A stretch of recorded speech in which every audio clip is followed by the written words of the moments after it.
Okay, welcome back to our Boardless Brushless upgrade problem solved.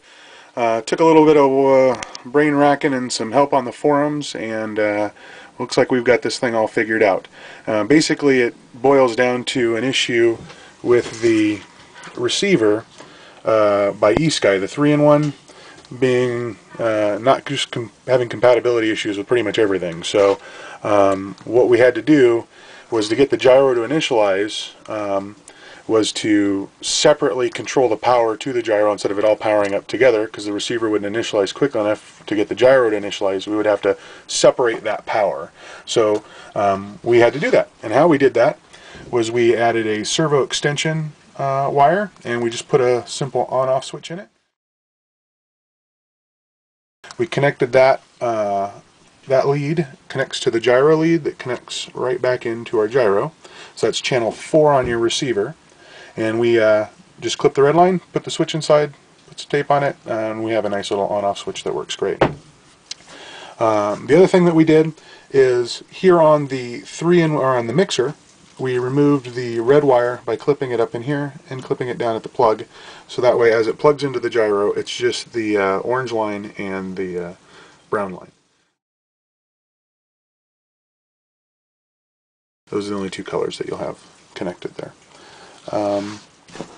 Everything else seems to be going. We've got our counterclockwise spin. When we first connected this, we had them both spinning the same way. All you had to do was disconnect and reconnect any two of these in whatever order.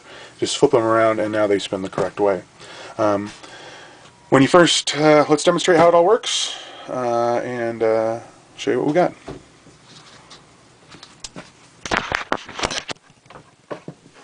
Radio on. We're going to plug in our battery.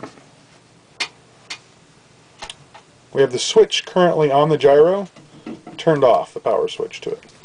You can hear the speed controllers initialized, and we're now we've got the receivers initialized, but as you notice, there's no light on our CE550, no blue light. So what we're going to do is just go ahead and flip on that switch, leave it perfectly still, and you'll see that light come on in just a second or two. And boom, our gyro is now initialized, and we've got a fully functioning spinning system that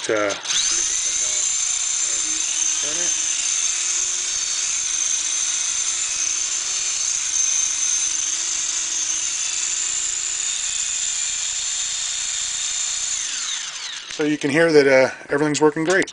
Thanks to Simon and a bunch of the other folks on the forums, a lot of help. One last thing on the details, the switch.